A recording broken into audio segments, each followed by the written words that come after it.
Mumbai Pune एक्सप्रेसवेवर burning कारचा थरा, चालकाच्या सावधानतेने प्रवाशी सुखरूप। मुंबई पुणे एक्सप्रेसवेवर रात्री 1 वाजण्याच्या सुमारास एका कारला भीषण आग लागली असून या आगीत कार पूर्णपणे जळून खाक झाली आहे।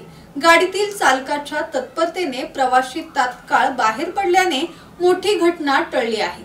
मुंबई पुणे एक्सप्रेसवेवरून मुंबईहून पुण्याकडे चालक अनिल अग्रवाल कार घेऊन जात असताना आडोशी बोगद्याजवळ कारच्या बोनेटमधून अचानक धूर आल्याचे चालकाच्या लक्षात आल्याने त्याने कार बाजूला घेऊन रस्त्याच्या कडेला थांबून प्रवाशांना बाहेर काढले आणि कारने पेट घेतला। दत्तात्रय शेडगे, संवाद मराठी लाईव्ह, खोपोली।